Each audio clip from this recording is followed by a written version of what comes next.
Let's talk about the difference between soul work and performative spirituality. Because lately, a lot of what I've seen online isn't actually helping people, get more in touch with their spirituality or helping them awaken. It's more so teaching people how to play dress up. It's almost like spirituality is becoming an aesthetic for people. I see people buy crystals and get tarot cards and meditate and call themselves spiritual.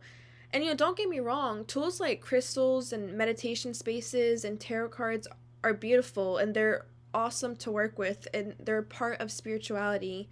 But mainstream media has turned it into, a trend. It's almost like, they want you to think that enlightenment looks neat and pretty, but, that isn't spirituality, that's a trend. Real spiritual growth is messy, and people who preach spirituality, I see a lot of times they fail to capture true spiritual growth, and I feel like it's so misleading. I think if anything, most people who have had a spiritual awakening can agree that it wasn't something they even wanted. I don't really know if it's even a choice.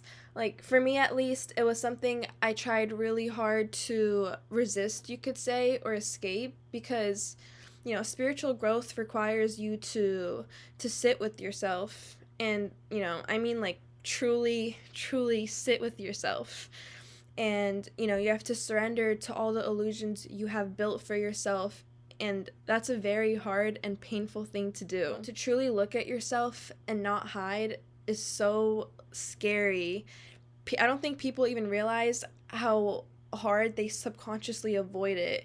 It's so scary, but I also feel like at the same time it's one of the most rewarding things you could ever do for yourself. I feel like all of this like performative spirituality, it's almost harmful because it's marketing spirituality as a way to escape your actual human life.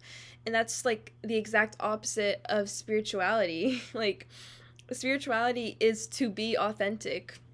It's to find balance. And like, by all means, you can sit there and like analyze your birth chart for hours or go preach love and light, but if your physical reality is still a mess, you're missing the point.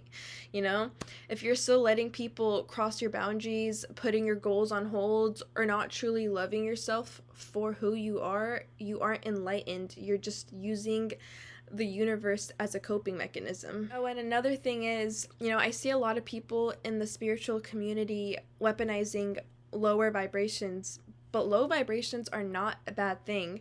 You actually have to undergo lower vibrations to get to higher ones. You can't just jump to higher vibrations. It's yin and yang, it's duality. And, I feel like all experiences, painful or peaceful, they're all equally important for your soul. And you can't just force love and light over your sadness or over your anger. That's not spiritual growth, it's emotional repression. And, love and light are awesome and it's a great place to be in. It's a great state of mind. But you have to understand that life is very fluid and our vibrations will always fluctuate. True spirituality isn't pretending everything's perfect, it's being truly authentic and embracing that nothing is perfect.